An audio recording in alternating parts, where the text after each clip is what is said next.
আমরা আমাদের জায়গাটা থেকে কবে মানুষ হব, অন্তত এইসব সেন্সিটিভ জায়গাটা থেকে। ছি ছি ছি ছি ছি। একটা ছোট বাচ্চা যে দিন দুনিয়া বোঝে না, তোমাকে কি ফার্মেসিতে নাকে রুমাল দেওয়ার মতো কোনো ঘটনা ঘটেছে? কি হয়েছে, কি করেছে বলো? তোমরা তিনজন ওখানে গেলা কেন, কি হলো? কোচিং ছুটির পরে তাসনিম, সুমাইয়া আর সাইমার সাথে বলছে যে তুমি ফার্মেসিতে যাবা। আচ্ছা, কে বলেছে এটা? তাসনিম। আমি তাসনিম? বলেছি মানে যে তাসনিম ফার্মেসিতে যেতে বলেছে তোমাকে? জি। তো তুমি ছুটির পরে তো বাসায় যাবা, তোমাকে ফার্মেসিতে যেতে বললো কেন? বলছে যে ফার্মেসিতে না গেলে আমার ভিডিওটা ইন্টারনেটে ছেড়ে দেবে। ভিডিও বলতে কিসের ভিডিও? দাঁড়াও দাঁড়াও দাঁড়াও, এক মিনিট, তুমি বলো। হ্যাঁ, কিসের ভিডিও? একটা খারাপ ভিডিও। কে ভিডিওটা কে করেছে তোমার? না, তোমরা কোনো হেল্প করো না, ওকে বলতে দাও না, ওকে বলো। হ্যাঁ হ্যাঁ, ভিডিওটা তাসনিমের আম্মু করছে। কিভাবে করেছে ভিডিওটা? আপনারা কোনো কথাই বলেন না, হ্যাঁ, একদম চুপ থাকেন। হ্যাঁ, প্রথম মডেল টেস্ট পরীক্ষার ওকে। সো তুমি বলো কি হয়েছে ক্লাস 5 এ যখন পড়ছিল? যখন আমার বোন ক্লাস 4 এ পড়তো, 4 এ, রাইট? দোলাইপাড় সরকারি প্রাথমিক বিদ্যালয়ে। আচ্ছা, তোমার স্কুলের টিচাররা তো সবাই ইনফর্ম এই ঘটনার প্রেক্ষাপটে? জি। ওকে, ঠিক আছে, বলো। তখন ওই 4 এর ক্লাসে ফেব্রুয়ারি মাসের 20 তারিখে ওর ক্লাসমেট একটা নতুন মেয়ে ভর্তি হয়। ওরা আসে কদমতলী থানা থেকে, শ্যামপুর থানায়। তো আসে, ওর সাথে ভর্তি হয়, ওর সাথে বন্ধুত্ব হয়। আচ্ছা, আমাদের বাড়ির সামনেই, স্কুলের সামনেই। তখন ওর সাথে বন্ধুত্ব হয়, মেয়েটা আমাদের বাড়িতে আসে। তখন মানে জানতে পারলাম যে মেয়েটার মা ডাক্তার, একটা সাইনবোর্ড লাগানো আছে বাড়ির মধ্যে, উনি শিশু এবং গাইনি ডাক্তার। উনি ঘরের মধ্যেই রুগী দেখে। ওনার বাড়ি নোয়াখালী, লক্ষ্মীপুরে। জি। তখন উনি মানে ওনার সাথে, ওনার মেয়ে দেখলাম ভালো, উনিও দেখলাম ভালো, তো মিশতে দিলাম আমরা ওই মেয়েটার সাথে। তারপরে উনি আমাকে একদিন একটা প্রস্তাব দিল, ওই তাসনিম, মেয়েটার নাম তাসনিম, আর ওর মার নাম হলো খন্দকার জান্নাতুল ফেরদৌস। ওই খন্দকার জান্নাতুল ফেরদৌস আমাকে একটা প্রস্তাব দিল ওনার মেয়েকে পড়ানোর জন্য। ক্লাস 4 এ যখন শেষ পর্যায়ে, শেষ দিকে, তখন আমি রাজি হলাম যে আমার বাড়ির সামনেই তো পড়াই আমি। তো ওনার মেয়েকে আমি 3 মাস পড়িয়েছি। পড়ানোর পরে আমি দেখতে পেলাম যে ওনাদের ঘরে অনেক লোকজন আসে, আর ওনাদের ঘরে মেয়ে থাকে, বলে যে আমার বোনের মেয়ে। লোকজন আসে আর উনি আমাকে মানে অনেক ধরনের কথা বলতো, যেগুলো আমার মানে একটু খারাপ লাগতো। যেমন বলতো যে আমার একটা গেস্ট আসছে, তো এজন্য আমি একটু পরিপাটি হচ্ছি, আমার অনেক ভদ্র গেস্ট। আবার অনেক মাঝে মধ্যে অনেক ফোনে নোংরা নোংরা কথা বলতো। তখন মানে আমার অনেক, ওনার হাজবেন্ড ছিল না পাশে? না, ওনার হাজবেন্ড নাকি লন্ডন থাকে। তো ওনার মেয়েকে 3 মাস পড়ানোর পর আমার মাকে আমি এসে বলেছি যে মা, এরকম এরকম ওনার ঘরে লোকজন আসে। তখন আমার আম্মু বলছে যে তাহলে হয়তো বা মহিলাটা ভালো না, পড়ানো ছেড়ে দাও। আমি পড়ানো ছেড়ে দিয়েছি, আর আমার ছোট বোনকে ওনাদের বাসায় যেতে নিষেধ করেছি, যে ওনাদের বাসায় যাবা না। ও 3 মাস ধরে ওনাদের ঘরে একটা লোক থাকে, বলে যে ওনার ভাই। এজন্য আমার মা বলছে যে ওনার ভাই আছে অবিবাহিত, তুমি ওনাদের বাসায় যাবা না ওর সাথে। আমার ছোট বোন নিষেধ করা হয়েছে ওদের বাসায় যেতে না। এখন 5 এ উঠছে, আমার বোন উঠছে, আর ওই তাসনিম, যে মেয়েটা তাসনিম, ও এখন 5 এ উঠার পরে ওই মহিলা কিন্তু আমার ছোট বোনের অনেক খোঁজ খবর নিত ক্লাস 4 এর থেকেই। আর ওনার নাম্বারটা আমার কাছে ছিল, ওই যে আমি যে ওনার মেয়েকে পড়িয়েছি, তখন ওনার নাম্বারটা আমাদের মোবাইলে সেভ করা ছিল। ওই তো আমাদের নাম্বারে ফোন দিয়ে আমার মাকে জিজ্ঞেস করতো, আমাকে রাস্তায় দেখা হইলে জিজ্ঞেস করতো। ছোট বোনের শুধু খবর নিত উনি, যে ওর কি খবর, ওর কি খবর, মোবাইল করে করেও। তো ওর সাথে কি হয়েছে আমরা জানি না। নভেম্বরের 8 তারিখ বৃহস্পতিবার ছিল, ওই দিন কোচিং ছুটি হয়েছে 3টায়। স্কুলেই কোচিং করে, এজন্য আমরা টাকাও দেই। সরকারি স্কুল, কোচিং বাধ্যতামূলক। তো আমরা টাকা দেই, কোচিং করে। ওই দিন 3টা বাজে কোচিং ছুটি হয়েছে। এমনি অন্যান্য দিন 4টায় ছুটি হয়, তো একটু দেরি হয়েছে। ও আমাদের বাড়ির সামনে আবার থাকে আরেকটা মেয়ে, মারিয়া ওর নাম। তখন মারিয়াকে ডাক দিছি আমি, যে মারিয়া, আমার ছোট বোন তো তোমার সাথে আসে প্রতিদিন, আজকে আসে নাই কেন? বলে যে ও তো আগেই চলে গেছে, কে যেন বলছে যে ও আগেই চলে গেছে। তখন আমি আমার আম্মুরে পাঠাইছি যে আম্মু যাও, তুমি স্কুলে যাও। পরে স্কুলে গেছে, স্কুল পুরা খুঁজছি আমরা, মানে প্রাথমিকভাবে যাদেরকে কাছে পাওয়া হয়েছে সবাইকে জিজ্ঞাসাবাদ করছে আমার আম্মু। স্কুলের প্রধান শিক্ষক সালাউদ্দিন, ওনাকেও বলছে আমার আম্মু, কিন্তু উনি কোনো গুরুত্ব দেয় না বিষয়টা। মানে একটা স্টুডেন্ট যে হারানো গেছে, উনি কোনো গুরুত্বই দিল না যে একটা মেয়ে, মানে ওর সাথে খারাপ কিছু হইতে পারে। আমার কিছু দায়িত্ব আছে, আমি যে প্রধান শিক্ষক, আমি কিছু দায়িত্ব পালন করি। উনি ওনার মতো বাচ্চা পড়াচ্ছে ঘরে। তখন স্কুলে, ওই স্কুলের আরেকটা ম্যাডাম, ইংরেজি ম্যাডাম জাকিয়া ম্যাডাম, ওনার কাছে আমার বোন ক্লাস 4 এ থাকতে পড়েছিল। ওই ম্যাডামটা একটা ছেলে পাঠায়, ওই ছেলের নাম হলো আসিফ। ওই ছেলেটা ওদের ক্লাসমেট। ওই ছেলেটা আমাদের বাসায় আসে, আসার পরে বলে যে আন্টি চলেন ওই পারে যাব সুমাইয়াদের বাড়িতে। সুমাইয়া জানে মানে আপনার মেয়ে, ছোট মেয়ে কোথায় আছে। তখন আমার আম্মু বলল যে, সুমাইয়াটাকে সুমাইয়া হলো ওর ক্লাসমেট। তখন মানে আমার আম্মু গেল ওই পারে, গিয়ে জিজ্ঞাসাবাদ করলো যে তুমি কি জানো? কতক্ষণ ধরে ওকে পাওয়া যাচ্ছে না? 3টার থেকে 3টা বাজে ছুটি হয়েছে, ছুটির পরে 1 থেকে ঘন্টার মধ্যে পাওয়া যাচ্ছে না? জি, ওই জি। 1 ঘন্টার মধ্যে খোঁজাখুঁজি শুরু হ্যাঁ, করেছেন? আমরা খোঁজাখুঁজি শুরু। ওকে। তারপরে আমার আম্মু জিজ্ঞাসাবাদ করা হয়েছে, এই সুমাইয়ার পায়ে পর্যন্ত ধরছে আমার আম্মু, বলছে যে মা তুমি যদি কিছু জানো আমাকে বলো মা, আমার মেয়েটা তো 1 মিনিটও দেরি করে না কোনোদিনও, আর কোথাও যাওয়ার মেয়েও না, আমার মেয়ে তো ছোট, হুম। আমার কোনো আত্মীয় স্বজনের বাসা আমি ছাড়া তো যায় না। হ্যাঁ। পরবর্তীতে ওই মেয়ে পুরোপুরি অস্বীকার করছে, বলে যে আন্টি আমি কিছুই জানি না। তখন ও বলছে আমার আম্মু আমাকে ফোন দিছে, তখন আমি বলছি যে তুমি পুলিশের ভয় দেখাও। ওর ক্লাসের কেউ না কেউ তো জানে ওর সম্বন্ধে কিছু, যে ও কোথায় যেতে পারে। হুম। তখন আর ওই মেয়েটাকে আমার সন্দেহ হয়েছে কেন, ওই দিন যেদিন ও হারাইছে ওই দিন সকালবেলা আমি যে স্কুলে গিয়ে আমার বোনকে দেখে আসছি, দেখছি যে ওই দিন ও সুমাইয়ের সাথে বসছিল, সুমাইয়ের সাথে বসেছিল আমার বোন। হুম। আর আমার বোনের ফ্রেন্ড হলো তাসনিম। ওকে। তাসনিম হলো ওর অনেক ঘনিষ্ঠ ফ্রেন্ড, সবসময় শুধু তাসনিমের সাথেই থাকতো। হুম। তারপরে আমার আম্মু বললো যে পুলিশ যখন আসবে, যখন ডান্ডার বাড়ি দিবে, তখন সত্যি কথা ঠিকই বলবা। মানে একটু ভয় দেখালো আমার আম্মু, ওকে কিন্তু আমরা সন্দেহ করি না, মানে এমনি প্রাথমিকভাবে জিজ্ঞাসাবাদ করলাম যে কিছু জানে কিনা। তখন ওই সুমাইয়ের আম্মু বললো যে পুলিশ আমাদের হারে থাকে, মানে ও মহিলা খারাপ ব্যবহার করলো। আর এর আগে তাসনিমকে কিন্তু প্রথম জিজ্ঞাসাবাদ করা হয়েছিল, আমি ভুলে গেছি তাসনিমকে, কারণ ও কিন্তু তাসনিমের সাথেই চলে। হুম। তাসনিমকে আমার মা হারানোর পরে ফোন দিছে তাসনিমের আম্মুকে, তাসনিমদের বাসায় যাওয়া হয়েছে, তাসনিমদের বাসায় তাসনিমও নাই, তাসনিমের মাও নাই। আমার আম্মু ফোন দিছে, আপা আপনি কোথায়? বলে যে আমি তো আমার মেয়ের নিয়ে সাবান ফ্যাক্টরি গলিতে রুম দেখতেছি। তারপরে উনি আসছে কিছুক্ষণ পর, আইসা আমাদের বাড়িতে আসছে উনি ওনার মেয়ের নিয়ে। আমাদের ঘরে যখন ঢুকছে ওনার মেয়ে আর উনি কিন্তু আমার মাকে কোনো সান্ত্বনা দেয় নাই, কোনো কথাও বলে নাই যে ভাবি চলেন আমরা থানায় যাই জিজি করি, কি চলেন আমরা কোনো বান্ধবীদের বাসায় খুঁজি। উনি কিন্তু কিছুই বলে নাই আমার আম্মুকে। আমার আম্মু তো নিচে পড়ে কান্না করতেছে, আর আমিও কান্না করতেছি। আর তাসনিমরে আমি এখন জিজ্ঞাসাবাদ করতেছি যে আপু তুমি কি কিছু জানো, আপু বলো আমারে। বলে যে না আপু আমি কিচ্ছু জানি না, ও ওদের ওই প্রেম গলিতে গেছে, আমি আমাদের গলিতে গেছি। তাসনিমকে আমি কেন সন্দেহ করেছি, এর মধ্যে একটা কারণ আছে। কারণ যখন মানে আমার ছোট বোন কোচিংয়ে বাসায় কিন্তু এসে খেয়ে আবার কোচিংয়ে যেত, কোচিংয়ে যাওয়ার সময় ওর ব্যাগ থেকে একটা চিঠি পড়ে গেছে। চিঠিটার মধ্যে 3টা মেয়ের নাম উল্লেখ ছিল, ফারিহা, রাজিয়া আর তাসনিম। চিঠিটা ও তাসনিমের কাছে লিখেছে, আমার বোন তাসনিমের কাছে লিখেছে যে প্রিয় তাসনিম, আশা করি ফারিয়াকে নিয়ে ভালোই আছো। আর রাজিয়ার নাম এই চিঠিটার মধ্যে কিন্তু কোনো ছেলের নাম উল্লেখ নাই, তাহলে আমরা কিভাবে সন্দেহ করি যে আমার বোন কোনো ছেলের সাথে যেতে পারে? তাসনিম কিন্তু লিখছে। তখন আমি চিঠিটার কথা গোপন রাখি, তাসনিমের কাছে বলি না যে আমি একটা চিঠি পাইছি, চিঠিটা আমি দেখাইও নেই। কিন্তু আমার পুরোপুরি সন্দেহ হয়েছে যে তাসনিমই জানে যে আমার বোন কোথায় আছে, আর তাসনিমের মাই নিছে আমার বোনকে। তখন আমি আমার মাকে আমি বলছি যে তুমি এখনই থানায় যাও, গিয়ে জিটি করো। কিন্তু আমার আম্মু থানায় যায়নি। তখন আমার আম্মু তখন কি করছে, আমার মানে আত্মীয় স্বজন সবাইকে ফোন দিছে, সবাই অলরেডি চলে আসছে। আসার পরে আমার বড় বোন মানে বড় খালার ছেলে একটা মাইক ভাড়া নিছে দোলাইপাড় ওই পারে 1 নম্বর গলি থেকে মাইক ভাড়া নিছে। ওই 1 নম্বর গলিতে কিন্তু আমার বোনটা ছিল, যেই জায়গা থেকে আমরা মাইক নিছি ওইখানেই আমার বোনটা ছিল। ওইখান থেকে কুতুবখালী 1 নম্বর গলি, 2 নম্বর গলি, ডিপটির গলি, কুতুবখালী, দোলাইপাড়, মিরাজির বাগ পুরা কিন্তু আমরা মাইক দিয়ে আলাস করছি। স্কুলের হেড স্যার কিন্তু কোনো পদক্ষেপ নাই। আর আমার আম্মুকে একটা ফোনও দেয় নাই, হেল্পও করে নাই। উনি কিন্তু বাচ্চাই পড়াইতেছে। স্কুল থেকে হারিয়ে গেছে বেশি কোচিং এর থেকে স্কুলে কোচিং বাধ্যতামূলক, বাধ্যতামূলক, এবং কি আমরা টাকা দেই। কোচিং করতে চাইতাম না, দইরা বাইরেই তো বেত দিয়া আমার বাচ্চা না সবার বাচ্চা। কোচিং না করলে বাচ্চাদেরকে কম নাম্বার দেওয়া হয় এবং ফেল করিয়ে দেওয়া হয় এবং বাচ্চাদের উপর টর্চার করা হয়। কি দুর্ধর্ষ, কি অমানবিক। এবং আমরা কবে আসলে এই জায়গা থেকে বেরোতে পারবো? না আমি আপনার বড় মেয়ের কাছ থেকে শুনতে চাই, আপনাকে আমি ফ্লোর দিব পরে আবার। হ্যাঁ বলেন। তারপরে আমার আম্মু গেল হেড স্যারের বাড়িতে। আবার হেড স্যারের বাড়িতে যাওয়ার পরে আমার আম্মু হেড স্যারের সাথে কথা বলতে চাইলো। হেড স্যারের দেখে যে বাচ্চা পড়াচ্ছে।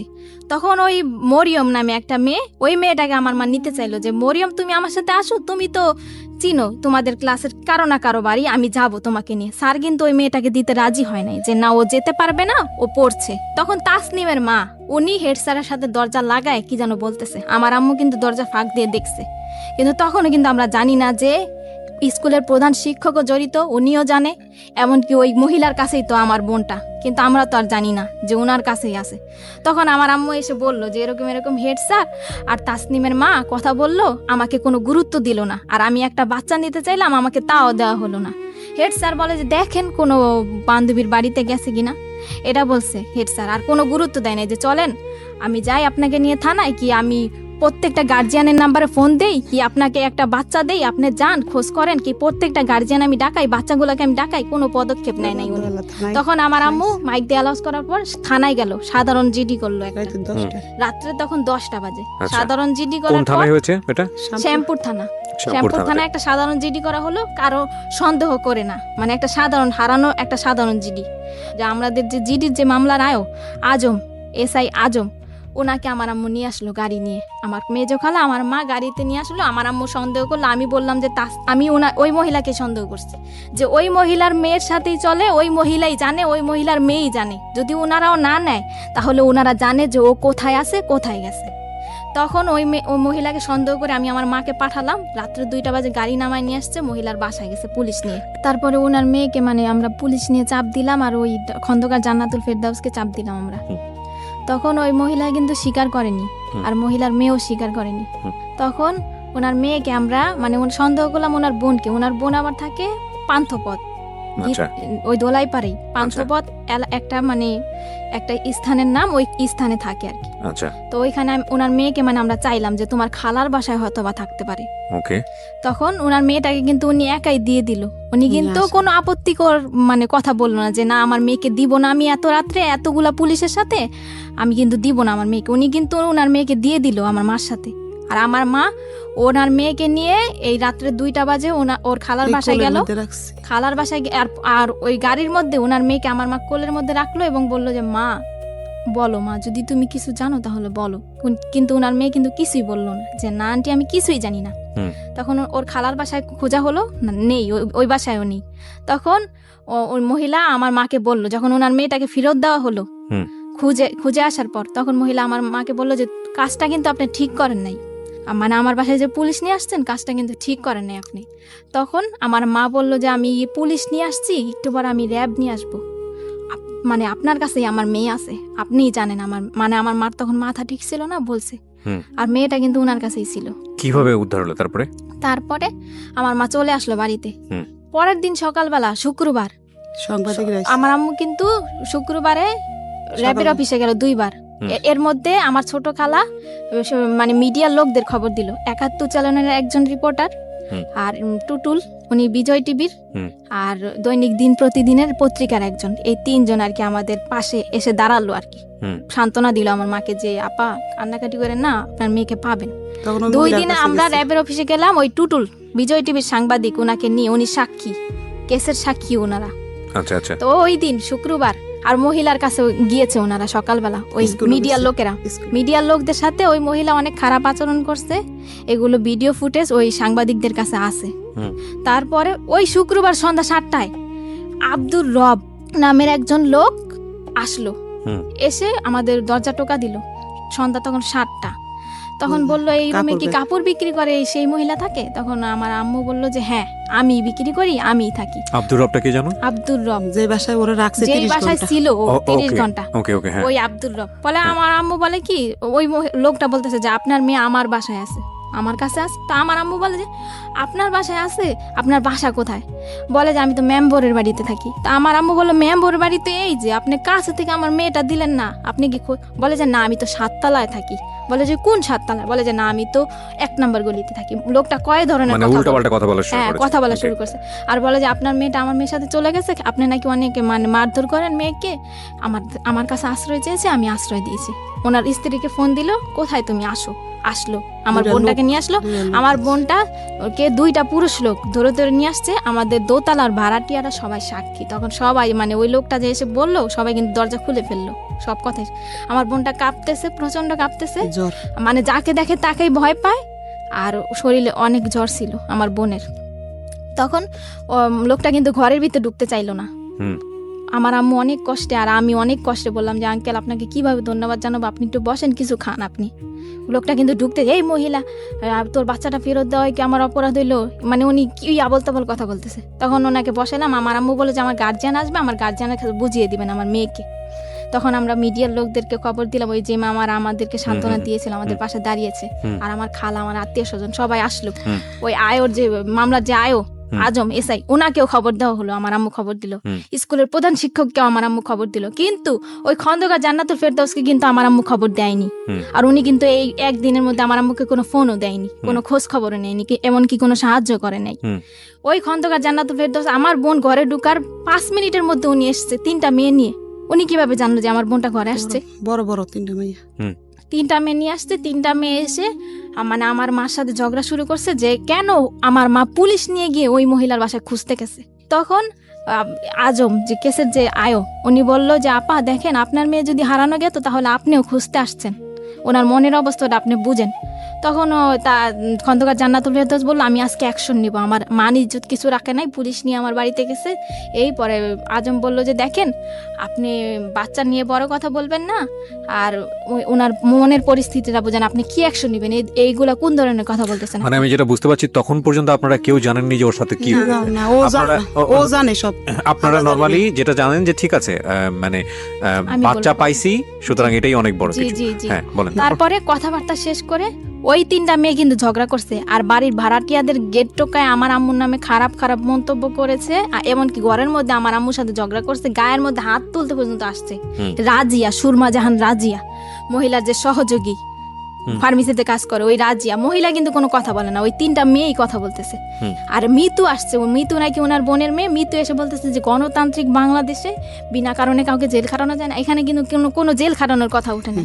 ওনারা কিন্তু নিজে নিজে একটা কি আওয়াজ হচ্ছিল। হ্যাঁ, তারপরে কি হলো? হ্যাঁ, তারপরে ওনারা সবাই চলে গেছে, কেসের আয়ও চলে গেছে। না স্যার আইছে, স্কুলের প্রধান শিক্ষক আসছে এখন। আচ্ছা। প্রধান শিক্ষক এসে বলতেছে যে এই মেয়ের মা মেয়েকে অনেক অত্যাচার করে, মেয়ে আমার কাছে অনেক দিন বলছে স্কুলে, এই মেয়ের মা মেয়েকে এত অত্যাচার করছে যে মেয়ে চলে গেছে অন্যদের বাড়িতে। তখন হেড স্যার ওকে গিয়ে ধমকাচ্ছে ভিতরের রুমে, যে এই মেয়ে, মানে ওকে নাম ধরে বলতেছে যে তুই কার সাথে গেছিস। তখন ও বলছে যে তাসনিম, বলে যে কশাকা তাসনিম না খশাকা তাসনিম। এই প্রশ্নটা ওকে 3বার করা হয়েছে, ও কিন্তু বলছে যে কশাকা তাসনিম। আর হেড স্যার কিন্তু জানে যে ও তাসনিমের সাথে চলে, আর খশাকায় তাসনিম নামের কোনো মেয়েই নাই। তখন ওকে ধমকানো হলো, কিন্তু আমরা কিন্তু তখন বুঝি নাই, ওকে চোখ গোড়ানি দেওয়া হয়েছে আমার সামনে, আর আমার 2 খালা। আমার নাম কবি না, কিন্তু মানে ওকে চোখ গোড়ানি দেওয়া হয়েছে, আমরা কিন্তু বুঝি নাই যে কেন ওকে চোখ গরম দিচ্ছে। স্যার চলে গেছে, সবাই চলে গেছে। তখন পত্রিকার একজন লোক ছিল, আমার ছোট খালা ছিল। তখনই আমার বোনের অবস্থা, শারীরিক অবস্থা, তখন মিডিয়ার লোকের একটা মানে একটা জবানবন্দি দিল, ওর কাছ থেকে জবানবন্দি দিল। মানে ওই মুহূর্তে ও যা বলেছে আমি তাই বলতেছি। ও বললো যে তোমার সাথে কি কি ঘটেছে। তখন ও বলছে যে তাসনিম, সাইমা, সুমাইয়া, এই 3জনই ওদের ক্লাসে পড়ে। এই 3টা মেয়ের সাথে কোচিং ছুটির পরে আমি গেছি খন্দকার জান্নাতুল ফেরদৌসের ফার্মেসিতে যাওয়ার পর মহিলা একটা রুমালের মধ্যে কি দিছে, তারপর আমার আর কিছুই মনে নেই। পরের দিন সকালবেলা আমি উঠে দেখি যে আমি আব্দুর রবের বাড়িতে, ওই যে সাইমাদের বাড়িতে। সাইমার বাবা কিন্তু আব্দুর রব। এতটুকু আমি ওর মুখ থেকে শুনতে চাই, মানে আপনার পাশে যে আপনার বোনটা বসে আছে, ছোট বোন, ওকে একটু মাইক্রোফোনটা দেন। আচ্ছা, যদি শুধু খালি এটুকু বললেই হবে যে তুমি যে তোমার বোনের কাছ থেকে এতক্ষণ যে কথাগুলো শুনতেছিলা, বা ও যেটা বললো তোমার সম্পর্কে, এটা কি সত্যি? জি। আপনি চুপ থাকেন, আপনি আমার সাথে কথা বলতে দেন, আপনার ইন্টারপ্রেট দরকার নাই। একটা যেটা হচ্ছে যে তোমার নামটা তুমি বলিনি, হ্যাঁ, তুমি আমার সঙ্গে একটু গল্প করো। আমি অনেকক্ষণ ধরে তোমাকে অবজার্ভ করছি, তোমার মানসিক অবস্থা খুবই খারাপ, এবং তুমি ভেঙেও পড়েছো অনেকখানি। তোমাকে কি ফার্মেসিতে নাকে রুমাল দেওয়ার মতো কোনো ঘটনা ঘটেছে? কি হয়েছে, কি করেছে বলো? তোমরা 3জন ওখানে গেলা কেন, কি হলো? কোচিং ছুটির পরে তাসনিম, সুমাইয়া আর সাইমার সাথে বলছে যে তুমি ফার্মেসিতে যাবা। আচ্ছা, কে বলেছে এটা? তাসনিম। আমি বলেছি মানে যে তাসনিম ফার্মেসিতে যেতে বলেছে তোমাকে? জি। তো তুমি ছুটির পরে তো বাসায় যাবা, তোমাকে ফার্মেসিতে যেতে বললো কেন? বলছে যে ফার্মেসিতে না গেলে আমার ভিডিওটা ইন্টারনেটে ছেড়ে দেবে। ভিডিও বলতে কিসের ভিডিও? দাঁড়াও 1 মিনিট, তুমি বলো। হ্যাঁ, কিসের ভিডিও? একটা খারাপ ভিডিও। কে ভিডিওটা কে করেছে তোমার? না, তোমরা কোনো হেল্প করো না, ওকে বলতে দাও না, ওকে বলো। হ্যাঁ, ভিডিওটা তাসনিমের আম্মু করছে। কিভাবে করেছে ভিডিওটা? আপনারা কোনো কথাই বলেন না, হ্যাঁ, একদম চুপ থাকেন। হ্যাঁ, প্রথম মডেল টেস্ট পরীক্ষার তখন এরকম কয়েকদিন হয়েছে। আর ওই যে ও যে খাবারটা খাইলে যে মাথা ঘুরাইতো, কিছুই মনে থাকতো না। তারপরে যখন ওর জ্ঞান ফিরে আসতো, তখন তাসনিম বলতো যে চলো চলো স্কুলে যাই। ও কিন্তু ওর মধ্যে 4 দিন দেখছে স্কুলের প্রধান শিক্ষককে, তাসনিমকে। ও বলতে পারে না গুছিয়ে, আপনি তো বুঝতেই পারছেন। না, আমি এখানে একটা কথা বলি, গুছিয়ে না বলে আমাকে একটু চেষ্টা করতে দেন। আপনারা 2জন মিলে যেভাবে ইন্টারাপ্ট করছেন তাতে তো গল্প বলতে দেবেন, আপনারা একটা শব্দ করবেন না, ওকে? 2জন মিলে একটা শব্দ করবেন না। আমি একটু ওর সঙ্গে কথা বলি প্লিজ। আমি বুঝতে পারছি আপনারা 2জনই খুবই উত্তেজিত, এবং যে ঘটনা ঘটেছে সেটা সেই জায়গাটা থেকে আসলে আপনারা প্রত্যেকেই হয়তো চাচ্ছেন যে প্রত্যেকটা ঘটনা এখানে পুঙ্খানুপুঙ্খভাবে সবাই জানুক, আপনারা চাচ্ছেন এটা, আমি দুজনেই চাচ্ছেন তো, তাহলে বিষয়টা আমার উপরে ছেড়ে দেন। হ্যাঁ যান, আপনি আমার উপরে ছেড়ে দেন, আমি ওকে সাথে কথা বলে যতটুকু পারি আমি ওর সাথে একটু জানার চেষ্টা করি। মাইক্রোফোনটার সামনে দেন। হ্যাঁ, এই যে তোমাকে যেটা খাওয়াতো চানাচুর বা যেটা বলো বিস্কিট বা যেটাই বলো না কেন, এটা খাওয়ানোর পরে তুমি জানতা না যে কি হচ্ছে তোমার সঙ্গে, তাই কি?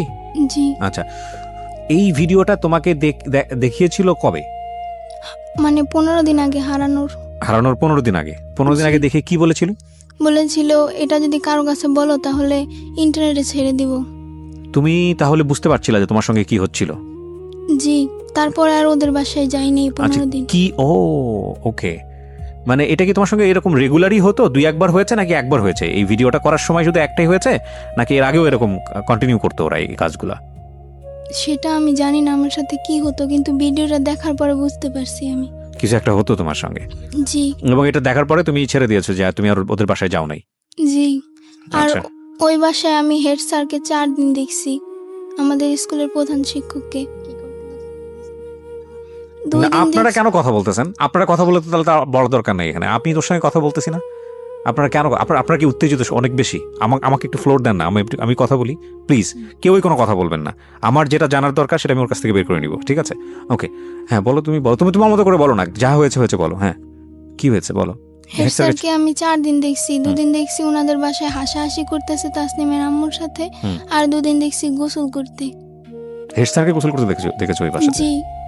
আচ্ছা, তো তুমি যখন এই ধরনের একটা ঘটনা তুমি ওই বাসার মধ্যে, তুমি তো বুঝতে পারছিলে যে কিছু একটা হচ্ছে যেটা হওয়া উচিত না, তাই না? কিছু কি বুঝতে পারতেছিল যে কিছু একটা হচ্ছে? হেড স্যারকে তো এই বাসায় দেখার কথা না, তুমি কি বুঝতে পারতেছিল বিষয়টা? নাকি মনে হচ্ছিল যে ঠিক আছে দেখছি ঠিক আছে? তোমার মনে হয়নি যে এই বিষয়গুলো গিয়ে বাবা মার সঙ্গে কথা বলি, মাকে জানাই বা আমার বড় বোনকে জানাই, এটা মনে হয় নাই? কি মনে হয়েছে যে জানালে কোনো সমস্যা হতে পারে বা ওদেরকে জানালে বকাঝকা করতে পারে, মার দিতে পারে, এরকম কিছু কি? না, তাহলে জানাওনি কেন? আমি মানে কি আমার অনেক চাপ ছিল। কি ধরনের চাপ বলো তো? তোমার মা যদি তোমাকে বকাঝকা করে এটা বলতে কোনো সমস্যা নাই, পৃথিবীর সব মাই তার বাচ্চাদেরকে শাসন করে, টেনশন করার কোনো কারণ নাই, ঠিক আছে? তুমি আমাকে দিল খুলে বলো, হ্যাঁ মন খুলে বলো কি হয়েছে তোমার সঙ্গে, কিসের চাপ ছিল? আমি সকালে 9টার দিকে স্কুলে যেতাম, স্কুলে ক্লাস করে 2টা বাজে ছুটি দিত। জি। ছুটি দেওয়ার পর বাসে যেতাম খাবার খেয়ে, তারপরে 3টা বাজে আসতাম, 4টা বাজে ছুটি দিত কোচিংয়ে। আচ্ছা, তারপর? তারপর আবার হেড স্যার একজন শিক্ষক টিচার খুঁজে দিছে, হ্যাঁ। তার কাছে পড়তাম 7টা থেকে 8টা পর্যন্ত 1 ঘন্টা। আচ্ছা তারপর আবার বাসায় পড়তাম, কোনো বলার সুযোগ ছিল না। আচ্ছা আর এছাড়া আমি আমার মাকে বলছিলাম যে আমার পেটে নিচে প্রচুর ব্যথা করে, আমার আম্মু বলে যে গ্যাস্ট্রিকের ব্যথা, এই কারণে। তার মানে তোমার সঙ্গে যখন এই ঘটনাগুলো ঘটতেছিল, যখন তুমি বুঝো না বিষয়টা, তখন তুমি বাসায় বলেছো যে তোমার এটা ব্যথা করে, কিন্তু তোমার মা এই জিনিসটাকে বেশি আমলে নেয়নি, তাই কি? জি। আচ্ছা, তারপর কি হলো? ঠিক আছে, গ্যাস্ট্রিকের ব্যথা, কোনো ট্যাবলেট দিয়েছিল? হ্যাঁ, গ্যাস্ট্রিকের ট্যাবলেট দিয়েছিল, বলেছিল এটা খেলে হয়তো তোমার ব্যথা সেরে যাবে। আচ্ছা, তারপরেও ব্যথা সারেনি, প্রচুর ব্যথা করতো। তুমি কি কখনো এরকম কোনো কিছু দেখেছো? মানে আমি তোমাকে এই জিনিসটা জিজ্ঞেস করছি যেটা আমার জায়গা থেকে 100% ক্লিয়ার হওয়ার জন্য, কারণ আমি জানি এরপরে তোমাকে পুলিশে জেরাতে নেওয়া হয়েছে, সেখানেও অভিজ্ঞতা ভালো না তোমাদের, আমি গল্পটা জানি, যে কারণে আমি একটু আমার জায়গা থেকে একটু বিষয়টা ক্লিয়ার করতে চাই। তুমি কি কখনো এমন কোনো বিষয় দেখেছো তোমার শারীরিকভাবে যেটা তোমার কাছে খুব অস্বাভাবিক মনে হয়েছে, ভয়ঙ্কর মনে হয়েছে? এরকম কোনো বিষয় কি তুমি দেখেছো কখনো, নিজে থেকে অবজার্ভ করেছো কখনো? না। এরকম কোনো কিছু অবজার্ভ করনি। এখানে একটা নোটিস করার মতো বিষয় আছে প্রিয় শ্রোতা, সেটা হলো যে যাকে ওনারা অ্যাকিউজ করছেন, আমি কিন্তু আবারও বলেছি, অনুষ্ঠানের শুরুতেই বলেছি, এটা এখন পর্যন্ত প্রমাণিত না, যাকে ওনারা অ্যাকিউজ করেছেন তিনি একজন ডক্টর ছিলেন, তথাকথিত ডক্টর, যেটাই বলি না কেন, কোনো পত্রিকার রিপোর্ট এসছে উনি একজন ভুয়া ডাক্তার, তো ইনি একজন ফার্মাসিস্ট ছিলেন, যাই থাকুক না কেন। সুতরাং এই ধরনের বিষয়গুলো সম্পর্কে ওনার মোটামুটি একটা ভালো দখল ছিল। তো তোমাকে ভিডিও দেখানোর ভয় দেখাচ্ছে 15 দিন আগে, এই ভয়টা ওরা কেন দেখিয়েছে? সেটা আমি জানি না। না, কিন্তু তোমাকে ভয় দেখালে তো কোনো একটা কারণে দেখাতে হবে। আগে তুমি ওদের বাধ্য ছিল না বা কিছু? তোমার বড় বোনের বোধহয় বলতে যাচ্ছে, কিসের কারণে ভয়? মানে ভিডিওটা কেন দেখাইছে যে ওই তাসনিমকে প্রশ্ন করছে যে তোমাদের বাড়ি খাবার খেলে আমার কেন এমন লাগে, হ্যাঁ, তখন কিন্তু ও বলছে যে তোমাদের বাসা আমি আর যাব না। আচ্ছা, এই না বলছে যে যাবে না, এজন্য ওকে ফার্মেসিতে ডেকে নিয়ে ভিডিওটা দেখাইছে আর বলছে যে তুমি আমাদের কথা শুনতে বাধ্য। ও তার মানে বিষয়টা হচ্ছে এরকম যে ও যদি বাসায় না যায় তাহলে আলটিমেটলি এই ভিডিওটা পাবলিশ করে দেবে বা এরকম কিছু একটা করেছে। আর যদি তোমার পরিবারের কারো কাছে বলো তাহলে তোমাকে টুকরা টুকরা করে পাচার করবে, এটা ওর কাছ থেকে জেনেছি আমরা, ওকে পাওয়ার পরে।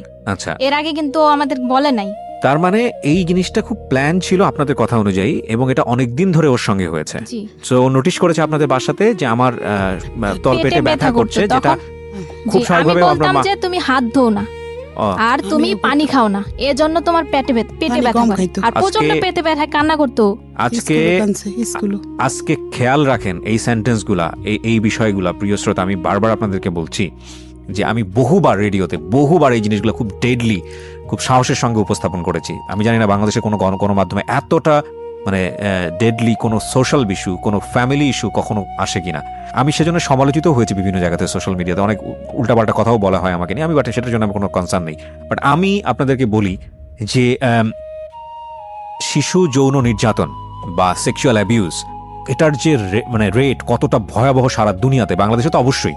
কোনো শিশু যদি কোনো পার্টিকুলার বিষয় নিয়ে কোনো কথা বলে, শরীরের কোনো একটা পার্টিকুলার বিষয় নিয়ে, সেটাকে এই যে ওনারা যেভাবে মানে উড়িয়ে দিয়েছেন যে ঠিক আছে তুমি হাত ধো না সেজন্য তলপেট ব্যথা করে, তুমি ঠিকমতো খাওয়া দাওয়া করো না, তোমার গ্যাসের প্রবলেম। কিন্তু এই সামান্য ঘটনা, যেটাকে সামান্য মনে করেছে, সেটা যে কত অসামান্য এবং কত ভয়ানক রকমের সমস্যা হতে পারে এই সামান্য ব্যথার পেছনে, এটা যদি পরিবার আগে থেকে খেয়াল করতো, তাহলে হয়তো এই মেয়েটার জীবনে এরকম দিন হয়তো বা আসতো না। আমি একটু সামনের দিকে আরেকটু আগাতে চাই। তো তুমি বলো, ওকে দেন, ফার্মেসিতে নিয়ে যাওয়ার পরে তোমার কি মনে আছে যতক্ষণ পর্যন্ত তোমার সেন্স ছিল, কি করা হয়েছে তোমার সঙ্গে একটু বলো তো? ওই রুমাল ধরা পর্যন্ত কি কথাবার্তা হচ্ছিল তোমার সঙ্গে? একটা হলো তোমাকে ভিডিও দেখালো, ভয় টয় দেখায় তোমাকে ফার্মেসিতে নিল। তো ফার্মেসিতে যাওয়ার পরে তোমার সাথে কি কথাবার্তা হচ্ছিল যতটুকু তোমার মনে আছে সেন্স হারানোর আগ পর্যন্ত? ওকে দেন। ভিক্টিম আমরা ছোট বোন। 3 বান্ধবী মিলে ফাইজলামি করতেছিলাম। আন্টি কি যেন একটা করতেছিল, রাজিয়া জাহান সুরমা, যে ওদের ফার্মেসিতে কাজ করে মেয়েটা, ওই মেয়েটার সাথে উনি কথা বলতেছিল। 3-4 মিনিট পরে দেখি উনি একটা রুমালের মধ্যে কি যেন দিতেছে। তো আমি জিজ্ঞেস করছি, আন্টি কি করেন? তা বলে কি, চুপ করো, একটুখানি বসো। তারপর আমার নাকের ভিতর ধরার পরে আমার আর কিছু মনে নেই। তোমার এই নাকের ভেতর ধরার পরে যখন তোমার সেন্স ফিরছে, ফার্স্ট মেমোরিটা কি? প্রথম তোমার কি মনে আছে? কি দেখছো তুমি ঘুম থেকে ফেরার পরে? কি মনে আছে? কিছু মনে আছে? হ্যাঁ, কি সেটা? আমি ওখানে আমি যখন নাকি ঘুম থেকে উঠি তখন দেখি সাইমাদের বাসায়। সাইমাটাকে তোমার বান্ধবী? জি, আচ্ছা, হ্যাঁ, সাইমাদের বাসায়। সাইমাদের বাসায়। হ্যাঁ। ওখানে ওর বাবাকে দেখছি, ওর আর একটা লোককে দেখছি, আর একটা মেয়েকে দেখছি, হ্যাঁ। আর ওর মাকে দেখছি। হ্যাঁ। তো আমি সাইমাকে জিজ্ঞেস করছি যে আমি এখানে কেন, আমি তো ফার্মেসিতে থাকার কথা। রাইট। তো বলে যে চুপ করে থাকো, পরেরটা পরে বোঝা যাবে। অনেকবার জিজ্ঞেস করছি, আমাকে ধমক মাইরা চুপ করা দিছে। এই সাইমাটা কি তোমার বয়সী ছিল? জি, ও কোন ক্লাসে পড়তো? 5। একই ক্লাসমেট তোমার? জি। আমি অবাক হচ্ছি প্রিয় শ্রোতা, নাথিং এই টু সে। বাসায় কতিস? হ্যাঁ, আমি ফ্লোর দিব, তবে তার আগে আমাকে একটা বিরতি নিতে হবে। আপনারা সবই ফেসবুকে দেখতে পাচ্ছেন, আমরা স্টুডিও থেকে আছি ফেসবুক লাইভে। বাট আমি বারবার আপনাদেরকে বলছি, এটা একটা অমীমাংসিত সত্য। আমরা সত্য মিথ্যা আপনাদের উপরেই ছেড়ে দিয়েছি। এই মামলাটি কোর্টে জাজমেন্ট অবস্থায় রয়েছে। ওনারা যে বক্তব্য দিচ্ছেন সেটা আমরা জাস্টিফাই করব না, সেটা জাস্টিফাই করার দায়িত্ব হচ্ছে কোর্টের। কতটুকু সত্য বলছেন, কতটুকু মিথ্যা বলছেন, সেটা পুলিশ ইনভেস্টিগেট করবে এবং কোর্ট সেখান থেকে রায় দেবে। শেষ পর্যন্ত কোর্ট যে রায় দেয় সেটার প্রতি আমাদের আস্থা আছে। কিন্তু আমরা এটাকে উপস্থাপন করতে চাই আমাদের সামাজিক যে লেসন, বা আমাদের এইরকম ঘটনা থেকে আমাদের নিজেদের যে একটু সতর্ক হওয়া, সেই জায়গাটি থেকে আমরা অবশ্যই আস্থা রাখতে চাই মহামান্য বিচারকের উপর, আমরা আস্থা রাখতে চাই মহামান্য কোর্টের উপর। আমরা এটাকে একটা এভিডেন্ট হিসেবে উপস্থাপন করছি না, আমরা কাউকে এখানে অ্যাকিউজ করছি না। ওরা যা বলছে সেটা যে 100% সত্য সেটাও আমরা দাবি করছি না। সেই দাবিটা সে নিরূপণ করার দায়িত্ব হচ্ছে কোর্টের, যেটা আমি অনুষ্ঠানের শুরুতেই ডিসক্লেমার হিসেবে আপনাদেরকে বলেছি। তবুও আজকে ওরা যা বলছে সেটা বিশ্বাস অবিশ্বাসের জায়গায় আপনি ব্যক্তিগতভাবে রাখতে পারেন, রেখে আপনার না যে ওর সাথে কি হয়েছে ওকে না ঢাকা মেডিকেলে কেন নেবেন? আপনারা তো তখন পর্যন্ত ধরেন যেটা জানলেন জ্বর, ওকে পাইছেন, তাতেই আপনারা খুশি। আশেপাশে কিন্তু ওকে ওইরকম কোনো ডাক্তারখানা নাই, শুধু ফার্মেসি। আমরা কি ওকে কাঁপতেছিল? জি, ওকে ও কাঁপতেছিল। ওর কোনো শারীরিক ওটা ভাবেন নাই, ভাবছেন যে ওকে ট্রিটমেন্ট করা দরকার? জি, আচ্ছা, প্রচন্ড জ্বর ছিল ওর। আচ্ছা, এমনকি হেডমাস্টার নিজে ওর মাথায় হাত দিয়ে দেখেছে যে ওর জ্বর ছিল। আচ্ছা। তখন ওকে আমরা ঢাকা মেডিকেল নর্মালি নিলাম আর কি। তখন ওকে আমার আম্মু বললো যে হারানো গেছে, 30 ঘন্টা পরে পেয়েছি মেয়েটাকে, জ্বর, আমরা দেখাবো। তখন কিন্তু ওকে মানে পুলিশ মহিলা দেওয়া হলো 2 জন, ওকে কিন্তু চেক আপ করা হলো।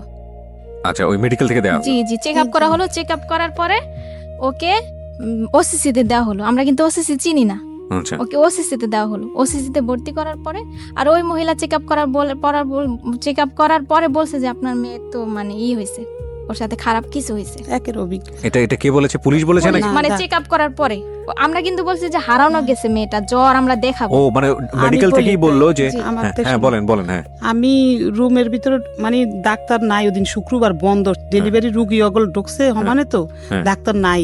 তারপরে একজন ডাক্তার আসছে ডেলিভারি রুগী থেকে ওরে দেখবো, সে নর্মালে দেখবো। দেখার পর আমি বলছি হারাই গেছে, এই কথা বলছি। হারাই গেলের কথা বললে ওই জায়গা করে পরীক্ষা নিরীক্ষা করে যে হারাইয়া গেছে মানে কোনো সমস্যা হয়েছে কিনা। তখন মহিলা পুলিশ দিচ্ছে একজন আর পুরুষ পুলিশ দুইজন, এই তিনজন আমাদের সাথে এই 11টার থেকে 3টা পর্যন্ত দাঁড়াইছিল। দাঁড়াই থাকার পরে চেক করছে ওরে, আমার বইনও ছিল লগে, আমার ওই সাংবাদিক উনিও ছিল একজন পেপারের। কইরা উনি বলে যে এই বাচ্চার সাথে তো খারাপ কিছু হয়েছে, একের অভিজ্ঞবার। তখন আমি মনোওয়ালের লগে জানেন নিজে পইরা গেছি আমার বাচ্চার সাথে কি হয়েছে। তখন আমার সকাল ওসিজিতে ঢুকাই দিয়েছে রাইতে 3টা বাজে। আমি রাইতে ছিলাম, সকালে বাসায় গেছি। আবার আমার আর থাকতে দিছে না ওইখানে, এখানে মা থাকতে পারে না। জি আমি বলতে চাই, আর ওকে যখন পাওয়া গেল ওই কিন্তু এই ভিডিওর কথাগুলো আমাদের কাছে বলে নাই, আচ্ছা শুধু ওই ফার্মেসির কথাই বলছে। তখনও জানেন না? না তখনও আমরা জানি না যে ও কিন্তু ও জানে। তারপরে ওকে ঢাকা মেডিকেলে 4 দিন রাখা হলো, এবং কি ঢাকা মেডিকেলের পুলিশরা ছাড়পত্র দিয়ে বললো যে আপনারা কি মামলা করছেন? তখন আমার আম্মু বলে যে না, বলে যে আপনারা মামলা করেন, আসামিদেরকে গ্রেফতার করেন। জি তখন আমরা মামলা করতে গেলাম, আমার মার কেস নেয় না থানায়, নিবে না আমার আম্মুর কেস। পাঠাইছে। কি করেছে আপনাকে থানা থেকে বলেন তো? থানায় আমার মামলা নেয় না, কয় কি মেডিকেলের রিপোর্ট যাব না আসবো, এবার আমরা মামলা করতে পারবো না। তখন ওই সাংবাদিক করে ফোন দিছি, ওরা গেছে বরং মামলা লইব। কি করবো, আইওরে পাঠাইছে মেডিকেল। আইও যায়া মোবাইলে মাইয়ার জবানবন্দি নিয়ে আসছে, তারপর মামলা করছে। মানে আয়ু সহযোগিতা করছে? হ্যাঁ আইও মেডিকেল পাঠাইছে ওসি। আচ্ছা যায়া মেডিকেল থেকে ওনাদের কিছু ফর্মালিটিস আছে সেটা তখন ওইটা কইতে পারে নাই, ভিডিওর গুলা বলতে পারে নাই, পরে অসুস্থ ছিল। আচ্ছা বলছে আমি ওই না সানবারে গেছি, তারপরে দেখি সাইমাকে বসে এইটুকু পর্যন্ত বলতে পারছে। তারপরে আইও আইনা ওসির কাছে দিছে, ওসি গ্লেস লেখছে, আসামি ধরছি আনছি থানায়। ওই সুমায়ার মারে ধরাই নেই, সুমায়ার মাঝে এই লোক জড়িত আমরা জানি না। তো আপনি আসামি কাকে মনে করেন? আসামি ওই ডাক্তারের বেডি, তাসলিমের আম্মু ডাক্তার, তার সহকর্মী, ওই যে ভিডিও রেকর্ডিং করছে যে মায়ের, আর যে আব্দুল রবের বাসায় বই আবার ঘটনা হইছে ওর সাথে খারাপ কিছু, আব্দুল রবরে ধরাইছি। আচ্ছা 3 জন আসামিকে আপনি মামলা ধরে নিয়ে এসে পরে মামলা হয়েছে নাকি? মামলা করার পরে গাড়ি দিছে নিয়ে আসছে। মামলার এজাহারটা আমার কাছে আছে, আপনারা নিয়ে এসেছেন, আমি একটু ফটোকপি আছে আমার কাছে। প্রিয় শ্রোতা, আমি খুব কিছু অল্প অংশ আপনাদেরকে একটু শোনাতে চাই। আমার মনে হয় যেটা পত্রিকার রিপোর্টটা কি কবে হয়েছে? মামলা হওয়ার পরে মামলা হওয়ার পরে কোর্ট উঠেছে যে দিনে দিন। আচ্ছা তাহলে আমি একটা কাজ করি, আমি বরং পত্রিকার রিপোর্টটাই আপনাদেরকে একটু পড়ে শোনাই, তাহলে আপনারা বুঝতে পারবেন যে কি ঘটনা ঘটেছে এবং ঘটতে চলেছে। এটা হচ্ছে একটা স্থানীয় পত্রিকা, আমি যদি ভুল না করে থাকি দৈনিক আলোর জগৎ, আমার আইডিয়া নেই পত্রিকা সম্পর্কে। এটা হচ্ছে 15ই নভেম্বর 2018 এই পত্রিকায় যেটা এসছে, টাইটেলটা ছিল এরকম যে রাজধানীর শ্যামপুরে ধর্ষণ মামলায় ভুয়া ডাক্তার সহ 3 জন গ্রেপ্তার। রাজধানীর শ্যামপুর থানাধীন ধোলাইপাড় সরকারি প্রাথমিক বিদ্যালয়ের 5ম শ্রেণীর এক ছাত্রীকে ধর্ষণের অভিযোগে 3 জনকে আটক করেছে পুলিশ। বাদী সালমা আক্তার 40, যিনি আজকে আমার সঙ্গে স্টুডিওতে আছেন, তিনি জানিয়েছেন গত 8ই নভেম্বর বৃহস্পতিবার আইরিন ব্র্যাকেটে ছদ্মনাম, আপনি আপনার মেয়ের নাম এখানে ব্র্যাকেটে ছদ্মনাম ব্যবহার করেছেন, আমরা নিজেরা নাম উচ্চারণও করিনি আজকে এখানে। স্কুল কোচিং শেষ হয় বিকাল 3টায়, কিন্তু তার মেয়ে বাসায় না ফিরলে সে স্কুলে যায় এবং স্কুল বন্ধ দেখে প্রধান শিক্ষককে ফোন দেন এবং স্কুল সহ পরিচিত লোকজন ও আত্মীয় স্বজনদের কাছে খবর নেন। এক পর্যায়ে এলাকার মাইকিং করলে কোনো খবর না পেয়ে শ্যামপুর থানায় একটি সাধারণ ডায়েরি করেন। তার নম্বর হচ্ছে 341, তারিখ হচ্ছে 8/11/2018। পরদিন শুক্রবার সন্ধ্যা আনুমানিক 7টায় তারা জানতে পারেন তাদের মেয়ে মামলায় অভিযুক্ত আটককৃত আসামি আব্দুর রবের বাসায় আছে।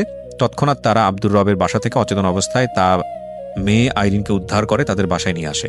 তাদের মেয়েকে পাওয়া গেছে শুনতে পেয়ে স্কুলের প্রধান শিক্ষক, জিডি তদন্ত কর্মকর্তা সাব ইন্সপেক্টর মোহাম্মদ, নামটা এখানে কেন আসেনি, আচ্ছা ঠিক আছে, সাংবাদিকরা উপস্থিত হন, কিন্তু আইরিনের কোনো হুঁশ না থাকায় কি হয়েছিল সেটা জানা যায়নি। এক সময় রাত আনুমানিক 9টায় হুঁশ ফিরলে সে জানায় স্কুল কোচিং শেষে মামলার আটককৃত আসামি খন্দকার জান্নাতুল ফেরদৌসের স্কয়ার হেলথ কেয়ার ফার্মেসিতে গেলে, এই ফার্মাসির নাম কি স্কয়ার হেলথ কেয়ার, আচ্ছা স্কয়ার হেলথ কেয়ার ফার্মাসিতে গেলে তার মুখ অচেতন নাশক ঔষধ মাখায় এবং এরপর তার আর কিছু মনে নেই। পরদিন শুক্রবার কেন সে আব্দুর রবের বাসায় গেল তা সে জানে না। একথা শুনে তার পরিবার রাতে ঢাকা মেডিকেল কলেজ হাসপাতালে ভর্তি করলে মেয়ের শারীরিক অবস্থা খারাপ দেখে ওসিসিতে ভর্তি করা হয়।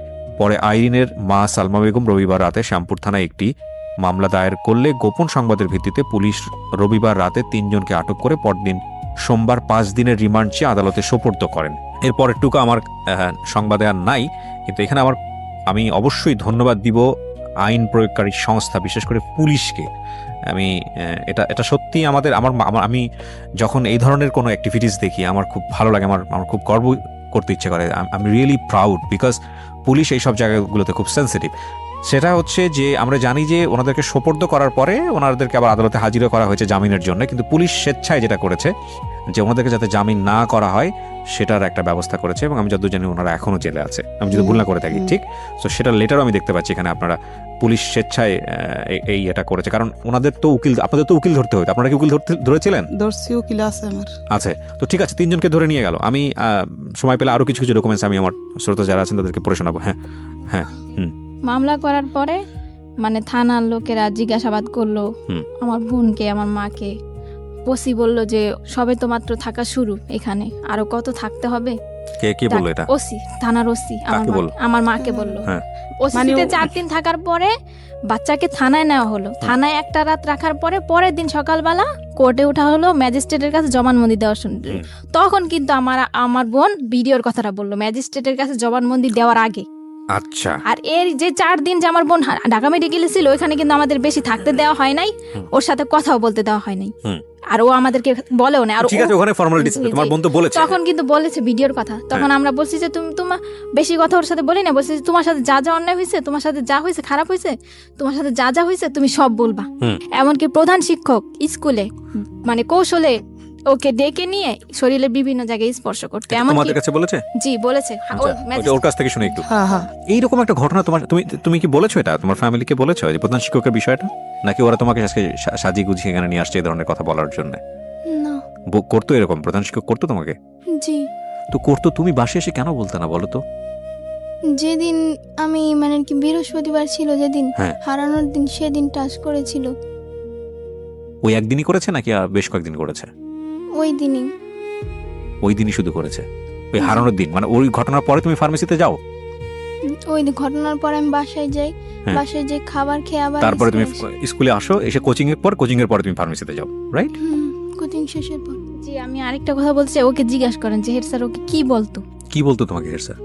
হেড স্যার আমাকে বিভিন্ন খারাপ কথা বলতো। হেড স্যার কোথায় আছে? আমার বাসায়ও সাইড না, হেড স্যার এখন কোথায় আছে? স্কুলে। ওনার নামে মামলা হয়নি? ওনার নামে মামলা করতে ম্যাজিস্ট্রেটের কাছে বলতে পারে নাই, ছোট মানুষ। আর থানায় কইছি বলতে পারে করে নাই। থানায় যেদিন ওই ওর নামে মামলা, এই দিনে ওনার নামে মামলা হইতো।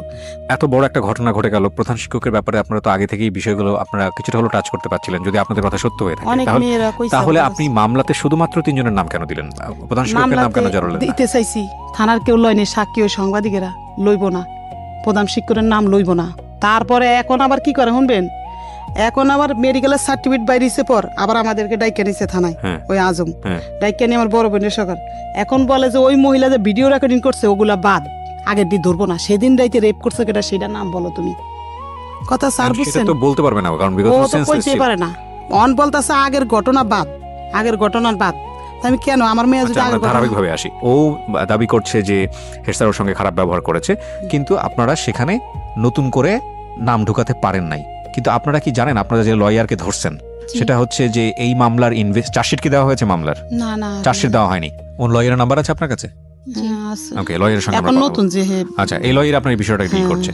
ওকে, আমরা লয়ারের সঙ্গে কথা বলছি। প্রিয় শ্রোতা, আপনারা স্ট্যান্ড বাই থাকুন। আমাদের এই লয়ার বিষয়টি নিয়ে কতটুকু ইনভলভ বা আদৌ তিনি আমাদের সঙ্গে কথা বলতে চান কিনা সেটা আমরা একটু আপনাদের সঙ্গে ইনভলভ করাচ্ছি।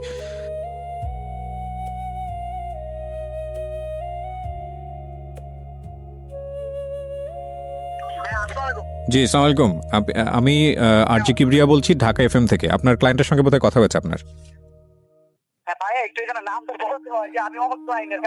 সমস্যা নাই।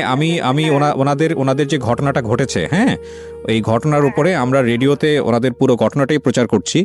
তো এটা এখানে আমাদের মনে হলো যে আপনি যেহেতু ওনার ঘটনার লয়ার, ওনার মেয়ের সাথে যে ঘটনাটা ঘটেছে আপনার সঙ্গে একটু কথা বলা দরকার, এই কারণেই আপনাকে ফোন দেয়া। তো আপনি কি কারি লিয়াকত বলছেন? আমি ওনার বলেন, আমার মোটামুটি মামলা স্যারের থেকে আমি শেয়ার লিঙ্ক করি, তো সেখানে খুব ঠিক করেন, সেখানে আমি স্যারের নিয়ে দিব আপনাকে। আপনি বলেন। ওকে, আপনার নামটা একটু বলেন প্লিজ। আমার নামটা হচ্ছে রোমান। তো রোমান ভাই, আমরা যতটুকু জানি যে এই মামলায় 3 জন গ্রেপ্তার হয়েছে এখন পর্যন্ত। হ্যাঁ, 3জন গ্রেপ্তার। আচ্ছা, ওনারা যেই এই যে হেড স্যারের বিষয়ে যে কথাগুলো বললো, বা আমি তো নিজেও ভিকটিম, আমার সামনে আছে, আমি ওনার সঙ্গে কথা বললাম, তো সেখানে যেটা বুঝতে পারছি যে ভিকটিম তো হেড স্যারের কথা বলছে। তো এক্ষেত্রে আপনাদের জায়গা থেকে কি কোনো স্টেপ নেওয়ার আছে, যে আর যারা বাইরে আছে তাদেরকে নিয়ে কোনো ধরনের কোনো স্টেপ?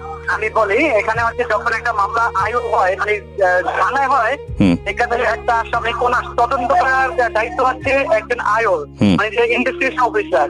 উনি একটা ঘটনা জানবে বাদী থেকে, হ্যাঁ, বা অভিযোগকারী থেকে জানবে, জেনে উনি ওনার যে পয়েন্ট গুলো আছে, যে ওইগুলো আছে, ওইগুলো অনুযায়ী উনি একটা ঘটনার সাথে কে জড়িত থাকতে পারে। ফর এক্সাম্পল, আমি এক্স কে বললাম যে এক্স এই কাজটা করছে, কিন্তু উনি তদন্ত করে দেখো ওয়াই হয়েছে, ওয়াই ওটার সাথে জড়িত আছে, তো এটা সম্পূর্ণ দায়িত্ব হচ্ছে ওনার। এখন উনি যদি এক্স কে এক্স সত্যিকারী মানে লায়াবেল, মানে উনি এক্স কে বাঁচিয়া বলো যে এক্স না, ঠিক আছে, আকাশ কেউ, এক্ষেত্রে হচ্ছে আমরা করতে পারবো কি, যখন মামলাটা কোর্টে আসবে, জিএস আসবে, তখন আমরা নারাজি দিব যে না, এটাই হয় নাই, আমরা অধিকতর তদন্ত অন্য কোনো এজেন্সি দ্বারা চাচ্ছি, ঠিক আছে। এখন এই মামলার যে মূল, আমি বলি মামলা সম্পর্কে আমি জানি যতটুকু বলি, মামলার মেন কাহিনী হচ্ছে কি আয়ু বায়েস, আসেন বলতে আয়ু বায়েস। এখন আয়ু অনলি ওই যে আব্দুর রব যে অ্যারেস্ট হয়েছে, হ্যাঁ, ওনার শুধু আলামত ডিএনএ টেস্ট করতেছে ইয়ের সাথে, ওই যে ভিকটিমের কাছে যে আলামত পাইছে সেই আলামত থেকে এই শুধু ওনার ইয়েটার জন্য উনি এই কোর্টে পারমিশন চাইছে, ঠিক আছে। তো কোর্ট ওনাকে পারমিশন দিচ্ছে ওই ম্যাচিং করার জন্য, যেটা সাদৃশ্যতা না এদৃশ্যতা, হ্যাঁ, এটার জন্য আদেশ দিচ্ছে। এখন এই ক্ষেত্রে যদি এক্ষেত্রে এটা হচ্ছে আয়ু যদি চায় যে না, এটা অন্য কারো হাত থাকতে পারে, আয়ু অন্য আরেকজনকে সেটা করতে পারে, তাকে সেই মামলায় জড়িত করতে পারে, তার সম্পর্কে সে জানতে পারে, সেক্ষেত্রে আমরা আমাদের বেশি কিছু আমরা আমাদের ওরকম কিছু থাকে না। না, কিন্তু আমি যতটুকু জানি যে প্রাথমিক তদন্তে উনি যেভাবে ইনভেস্টিগেট করছেন, সেখানে যদি আপনাদের সে থাকে, সেটা আপনার নারাজি দিয়ে আবার কোর্টে সেটা পেশ করতে পারেন, তাই তো? হ্যাঁ, আমরা সেটা আবার বলতে পারবো যে না, এটা হয় না, এক্ষেত্রে আমরা চাচ্ছি না। এটা আসলে আমরা এখনই এইভাবে বলাটা উচিত হবে না, কারণ যেহেতু চাষিটা এখনো আসেনি, সুতরাং এখনই নারাজির প্রসঙ্গ। অনেক কিছু বলে, আর একটা আয়ু চাইলেই তার মন গড়া হবে একদম, একটা যেখানে ভিকটিম থেকে ধর্ষণের আলামত পাওয়া গেছে মেডিকেলে, রাইট, এক্ষেত্রে আয়ু চাইলেই একটা মামলা ধারা কমায় দিয়া বা কাইটা দিয়ে করতে পারবে না, মন গড়া রিপোর্ট দিতে পারবে না। উনি ভিকটিম, এই জন্য ওনার ভিতরে একটা আতঙ্ক কাজ করতেছে, হায় বুঝি আমাকে এইভাবে শেষ করে দিবে, আমাকে এইভাবে ঠকাই দিবে, থাকা আতঙ্ক ওনার ভিতরে কাজ করতেছে। আমাদের, আমরা যারা মিডিয়া দিব, আমরা যারা এইখানে এগুলা হেল্প করতেছে, তাদের আমাদের বেশি আতঙ্ক হলে চলবে না, আমাদের তাকে সান্ত্বনা দিয়ে রাখতে হবে। রাইট। আরেকটা বিষয় আমি আপনাদের কাছ থেকে একটু জানতে পারি কিনা, সেটা হচ্ছে এই ধরনের মামলাতে ওনার তো নিজের কোনো অ্যাবিলিটি নাই, মানে সেই অর্থে ইকোনমিক কোনো অ্যাবিলিটি নাই, সেক্ষেত্রে আপনারা কিভাবে সহযোগিতা করছেন? মানে ওনার তো সেই অর্থে তেমন একটা ইকোনমিক অ্যাবিলিটি নাই, মানে আমি তো আপনারা কিভাবে সহযোগিতা করছেন আসলে এই জায়গাটা থেকে, কারণ আপনাদের নিজেরা তো এখানে প্রফেশনাল, রাইট? আমাদের সিনিয়ররা একটা হিয়ারিং এ গেলে মনে করেন 3,000 টাকা ফ্রি থাকে, হ্যাঁ, সেই ক্ষেত্রে আমরা ওনাকে ওরকম দেই না, উনি চা দেয়, আমরা সেটা চা দেয়, উনি যেটা দিচ্ছে বা দিতে পারতেছে, আমরা সেটাই ওনার থেকে নিচ্ছি, আমরা কোনো কিছু নিচ্ছি না ওনার কাছ থেকে।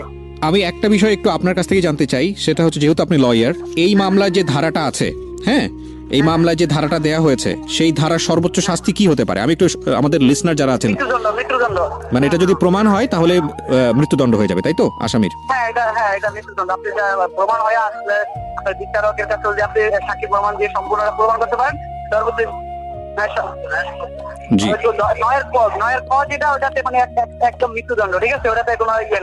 ঠিক আছে Romel, thank you so much আমাদেরকে সময় দেওয়ার জন্য, থ্যাংক ইউ।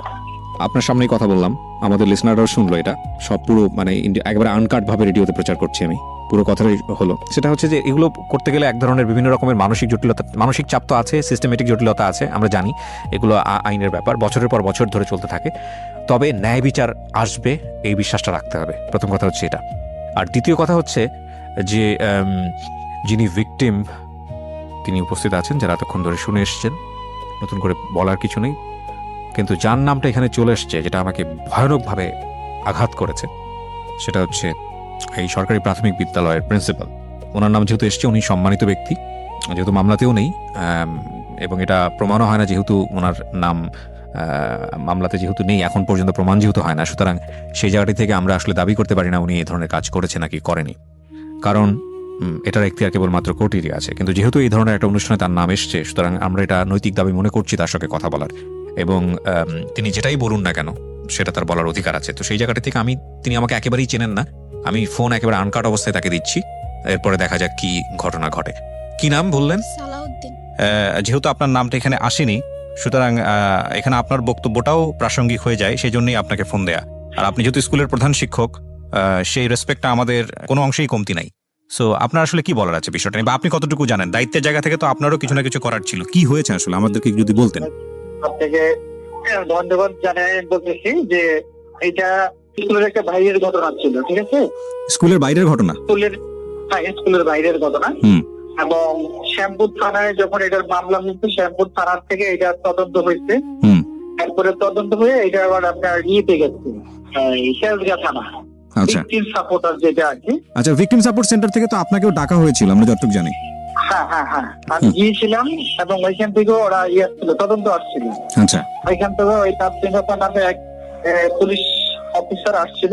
তা আমি ছিলাম না ওইখানে, আমি ছুটিতে ছিলাম। জি। উনি আমার সহকারী প্লাস হলো আমার যে স্টুডেন্টরা ছিল ওদের থেকে একটা স্টেটমেন্ট উনি নিয়েছে। আচ্ছা। যেদিন এই ঘটনাটা হয়েছে সেদিন ছিল বৃহস্পতিবার, জিএসসি পরীক্ষা চলে তখন। জি। আমি আমার এক সহকারীকে নিয়ে পরীক্ষা কেন্দ্রে গিয়েছিলাম। ওই সহকারীও স্টেটমেন্ট দিয়েছিল, স্যার আমি একসাথে আমরা 9:30টার দিকে পরীক্ষার হলে থাকি এবং ওইখান থেকে আমরা প্রায় 1টা-1:30টার দিকে ওইখান থেকে। না, কিন্তু একটা বিষয় তো এখানে স্পষ্টভাবে এসছে যে আপনার স্কুলে আসা অবস্থায় হচ্ছে সে মানে হারিয়ে যায়, এবং এ ব্যাপারে যেটা হচ্ছে যে সালমা যিনি অভিযোগ করলেন যে আপনার সঙ্গে বহুবার যোগাযোগ করেছে, আপনার কাছ থেকে সাহায্য চেয়েছে তার বাচ্চাকে খুঁজে পাওয়ার জন্য, সেক্ষেত্রে আপনারা কোনো সহযোগিতা করেননি, এটা আসলে কতটুকু সত্য? একবারে সম্পূর্ণ মিথ্যা কথা। আচ্ছা। উনি আমার বাসায় যখন গেছে 3টার পরে, আমি তখন দাঁত খেয়ে তখন স্টুডেন্ট পড়াচ্ছি আমার বাসায়, কারণ জিএসসি পরীক্ষার কিন্তু এরপর দিন হলো ইংরেজি পরীক্ষা। বাসায় পড়াচ্ছেন মানে আপনি প্রাইভেট পড়াচ্ছেন, তাই তো? না, আমার হ্যাঁ ওই তো স্টুডেন্ট ছিল আর কি। আচ্ছা। ওরা বাসায় আসে। আচ্ছা একজন। আচ্ছা, এখানে আরেকটা বিষয় এসছে সালাউদ্দিন সাহেব, সেটা হচ্ছে যে আমরা এরকম শুনলাম সালমার কাছ থেকে যে মানে বাচ্চাদেরকে এইরকম বাসায় পড়ানো বা কোচিং পড়াতে এটা বাধ্য করা হয়, এটা আসলে কতটুকু সত্য আপনার স্কুলের ক্ষেত্রে?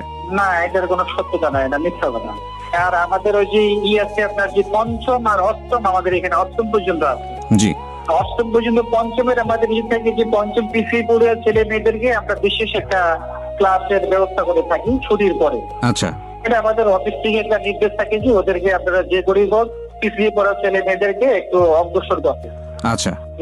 আচ্ছা, আমাদের জায়গা থেকে একটা বিষয় আমরা বুঝতে পারছি যে আপনি যেটা বলছেন যে ওনারা যেটা অভিযোগ করছে সেটা সম্পূর্ণরূপে মিথ্যা, আপনার বিরুদ্ধে যে অভিযোগটা এসছে।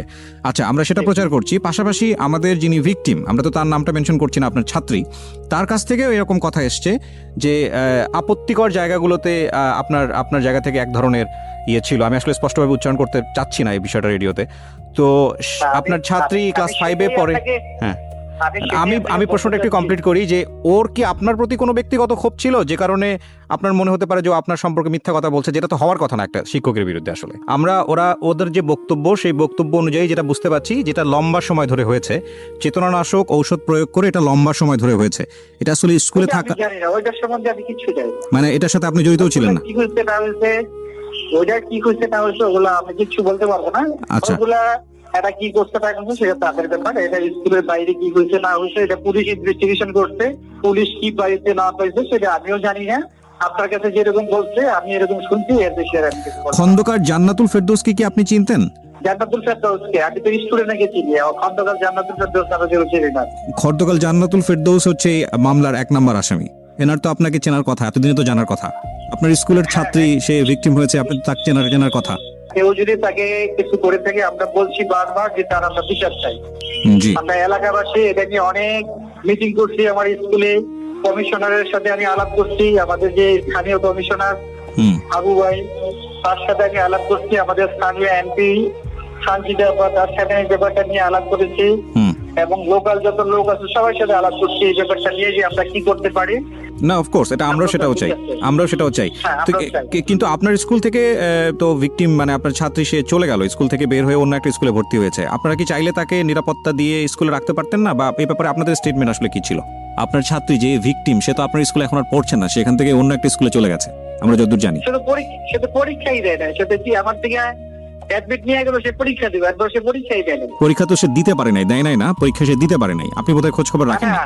না না, আমি তারে পরে ফোন দিচ্ছি যেদিন তার মা এসে আমার থেকে অ্যাডমিটটা নিয়ে গেল।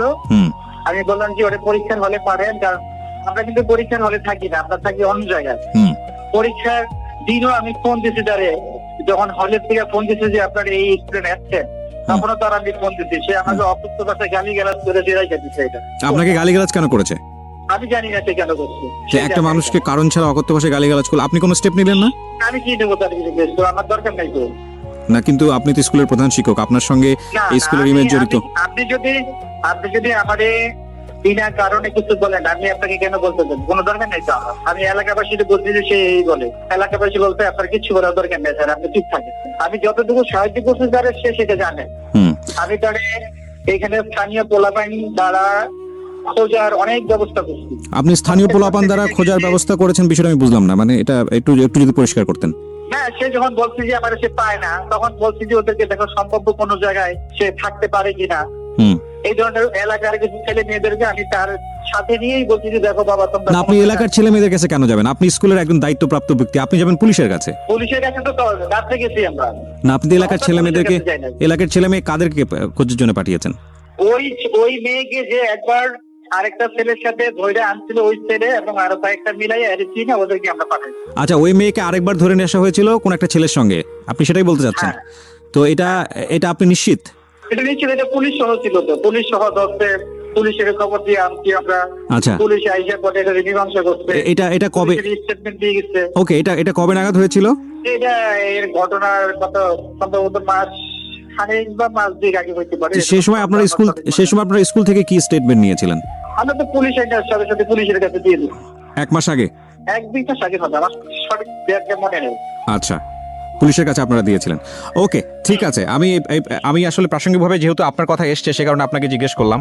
এবং আমরা আসলে কাউকেই অ্যাকিউজ করছি না আমাদের এই অনুষ্ঠানে। আমরা চাচ্ছি যে একটা তদন্ত হোক, এবং তদন্তে যারা আসলে দোষী তাদের বিচার হোক, সেটা যেই হতে পারে।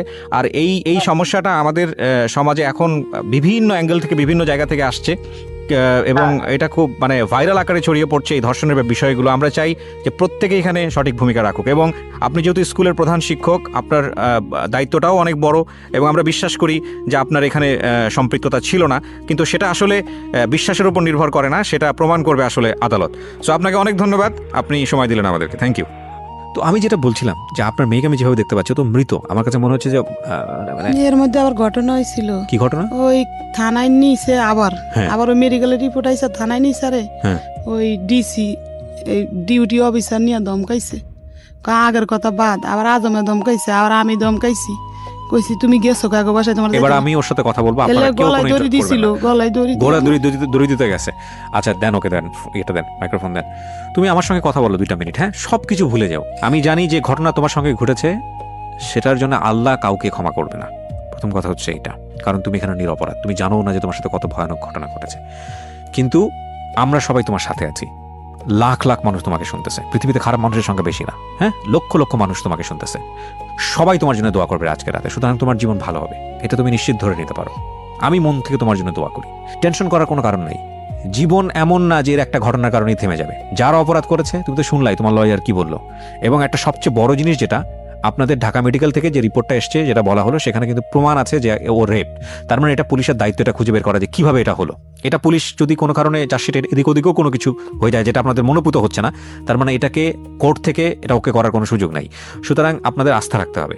কিন্তু আমি তোমাকে এইসব জিনিসের নিতেই চাই না, কারণ তুমি ক্লাস 5-এ পড়া একটা মেয়ে, তুমি এগুলা কিছু বুঝবা না। দুনিয়ার এত ভয়ানক জিনিস তোমার জীবনটাকে নষ্ট করে দিক, শেষ করে দিক, তোমাকে একেবারে এফোর করে দিক। আমি জানো না, আমি 2-2.5 ঘন্টা শুনতেছি, আমি ভারী হয়ে গেছি অনেকখানি। আমি শুধু চিন্তা করতেছি, দেখো এগুলো একটা সময় সবাই ভুলে যাবে, কিন্তু তোমার জীবনের দাগ সারা জীবন হয়তো তোমাকে সমাজ বাধ্য করবে বয়ে বেড়ানোর জন্য। হয়তো তুমি আমার কথাগুলো বুঝতেও পারতেছো না, ভুলে যাও। তুমি আমাকে একটু বলো তো, এই তোমার সাথে এই ঘটনা ঘটার পর তোমাকে কয়বার থানায় যেতে হয়েছে এখন পর্যন্ত? অনেকবার। লেখাপড়া বন্ধ হয়ে গেছে? জি। কেন বন্ধ হলো? অনেকবার যেতে হয়েছে। যেদিন নাকি আমাকে ওসিসি থেকে ছাড়া দিয়েছে, সেদিনও একদিন থানায় ছিলাম। তারপরে আবার অনেকবার ডাকাডাকি করছে, ওসি এসে জিজ্ঞাসাবাদ করছে। তারপর আবার থানায় একজন আছে, সেও জিজ্ঞাসাবাদ করছে। অনেকবার যেতে হয়েছে। লেখাপড়াটা বন্ধ করলা কেন? এটা কি তোমার মা বন্ধ করে দিয়েছে নাকি তুমি বন্ধ করে, তুমি কনসেন্ট্রেট করতে পারছো না? কি হয়েছে লেখাপড়া? তুমি তো 5-এ পরীক্ষা দেওয়ার কথা। পরীক্ষা দিতে পারিনি, যেদিন আমার পরীক্ষা ছিল সেদিন আমি করেছিলাম। কোর্টে ছিলা তুমি? জি কোর্টকে জানাও নাই যে তোমার পরীক্ষা আজকে? না, ওর দিন কি হয়েছে? ওই যেদিন প্রথম পরীক্ষা সেদিন তো কোর্টে জবানবন্দি নিতে বললা কোর্টে, হ্যাঁ আর যেদিন পরীক্ষা সকালে এদিন রাইতে তো রাইতে আমরা থানায় ওরে নিয়ে মেডিকেলতে ছাড় দিলে থানায় এক রাত রাখে, এক রাত থানা জমা নেয়, বুঝছেন? এটা কি মানে ক্লাস 5-এর ফাইনাল পরীক্ষার কথা বলতেছেন? হ্যাঁ, এই যে ফাইনাল গেল যে দিতে পারলো না, তো এখন 5-এ ভর্তি করছি, তো আবার স্কুল ড্রেস বানাই স্কুল দিছি। চেঞ্জ করছেন? হ্যাঁ, ওই এলাকায় ছেড়ে দিছি আমি। এখন দোলাইপাড়া এলাকার থেকে গেছি কেন গত মাসের 1 তারিখে গিয়ে ওই জায়গায় স্কুলে ভর্তি হ্যাঁ, করছি। আমি একটু বলতে চাই, হ্যাঁ। ওই মামলাটা করার পর আমাদের উপর 2বার হামলা হয়েছে। কিসের হামলা? আমাদের আমরা যে ধুলাই পাচ্ছিলাম যে প্রেমগলিতে, ওই বাড়িতে 12 জন পুরুষ এসেছে। দরজা তখন জানলা দরজা ভাঙা, মানে অনেক জোরে জোরে ই করতেছে। তারপর তোমরা এলাকা ছেড়ে দিয়েছো? তখন আমরা না, আমরা না, থানায় আমার যেতে আম্মু পুরা বাড়ির ভাড়াটিয়াদের ডাকছে। তখন ওই লোক কিন্তু আমার মার সাথে অনেক খারাপ খারাপ আচরণ করছে। কোন লোক এটা? ওনার নাম হলো হাত কাটা আক্তার, ওনার হাতগুলো কাটা। উনি হলো মাস্তান। মাস্তান, একজন মাস্তান, সবাই চেনে দোলাই পারে যে মিরাজি বাগের হাত কাটা আক্তার। 12 জন পুরুষ আসছে, ভাড়াটিয়ারা সাক্ষী। ও মেডিকেল তখন ও ঢাকা মেডিকেলে তখন আসছে, আমার আম্মুর সাথে অনেক খারাপ আচরণ করছে যে আপনার সাথে আমরা আলাদাভাবে কথা বলবো, এর একটা মীমাংসা হওয়া দরকার, আমরা মীমাংসার জন্য আসছি। তারপরে আমার আম্মুর সাথে সাথে আমাকে নিয়ে শ্যামপুর থানায় গেছে, একটা জিডি করছি আমরা। এই ঘটনার প্রেক্ষাপটে? জি। আর ওই দিন সকালবেলাও একজন এসেছে, যে ওই যে খন্দকার জান্নাতুল ফেরদৌস যে ঘরে যে একটা মেয়ে থাকে মিতু, ওই মিতু একজন লোককে নিয়ে আসছে। ওই লোক আমাদেরকে খুঁজে পায় নাই, আমরা সকালবেলা মেডিকেলে ছিলাম, তো আমাদের বাড়িওয়ালার কাছে কি না কি জিজ্ঞেস করার পরে চলে গেছে, আমাদেরকে পায় নাই। ওই জিডির কাগজ আমাদের কাছে আছে। তারপরে কিছুদিন আগে যে আমার আম্মু যে কোর্টে গেল, সিএম কোর্টের বাইরে, সিএমএম কোর্ট, জি সিএমএম কোর্টের বাইরে আসামি পক্ষের লোকের আমার আম্মুর ওন্না ছিঁড়ে ফেলতে নিছে। আমার আম্মুর উপর মানে যখনই দেখে খারাপ কথা বলে, তারপর আমার আম্মুকে হামলা করতে চায়। কোর্টে তো ওকেও নিয়ে যেতে হয়? না ও যায় ওকে না, নিতে আমার হয়? আম্মু বাদী, আমার আম্মু যায়। তো আমার আম্মু কোতোয়ালি বাদী থানায় একটা জিডি করছে, সাধারণ হামলা হওয়ার পরে সাথে সাথে আমার আম্মু একটা জিডি এবং করছে। আপনারা জায়গাটা ছেড়ে দিয়েছেন। জি, আপনি জি। এখন কি করেন পেশায়? ওই কাপড় বিক্রি করি। কাপড়, এই বোরকা পরে কাপড়? ওই আরানের আগে কইলাম না কিস্তি পাইছি, এই টাকা দিয়ে মাল উড়াইছি, বেচতে পারি নাই তো।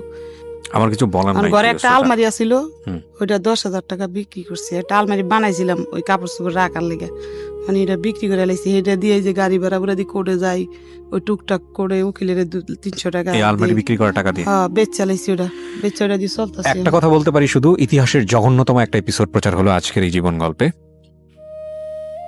আমাদের যে মনুষ্য পরিচয় না, এই মনুষ্য পরিচয়গুলা, আমরা ভয়ানক খারাপ মানুষ।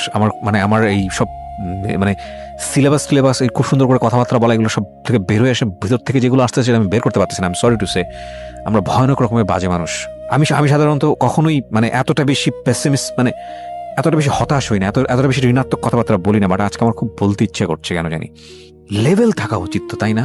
মানে একটা হচ্ছে, এটা তো অবশ্যই একটা পারভার্টনেস, ভয়ানক রকম ভাবে বিকৃত মানসিকতার যারা, তারা এই ধরনের শিশু যৌন নির্যাতনের সঙ্গে জড়িত। কিন্তু এইটা ঘটনা ঘটে যাওয়ার পরে যে সিস্টেমের মধ্যে এদেরকে আমরা বেঁধে ফেলছি সঠিক বিচার পাওয়ার জন্য, হয়তো সেটার প্রয়োজনও আছে। এটা কি আরেক ধরনের রেপ না? একটা মানুষকে শেষ করে দেয়া না? এটা তো ভয়ঙ্কর রকম ভাবে, আমার কাছে সেটাই তাই মনে হয়। আপনারা দেখুন, যেখানে সমাজের মানুষের পাশে দাঁড়ানোর কথা, যেখানে সমাজের চারপাশের মানুষ, ওর বাড়িওয়ালা থেকে শুরু করে সবাই পাশে দাঁড়িয়ে বলার উচিত ছিল যে তোমাদের আজকে থেকে আমরা আছি তোমাদের পিছনে, টেনশনের কোনো কারণ নাই, ন্যায় বিচার পাওয়ার জন্য আমরা কাজ করব। সেখানে মাস্তানরা এসে ধুমকে দিচ্ছে, সেখানে মাস্তানরা এসে বলছে যে এটা না করলে এটা মীমাংসা করতে হবে, কোর্টে গেলে অন্যার টেনে ছিঁড়ে ফেলছে। আচ্ছা, আমরা কি মানুষ? বুঝলাম যে এই কাজটা করেছে সে ভয়ঙ্কর রকমের অমানুষ, তার মৃত্যুদণ্ড শুধুমাত্র এনাফ না, তাকে তো আমি মনে করি কেটে কুকুর দিয়ে খাওয়ানো উচিত।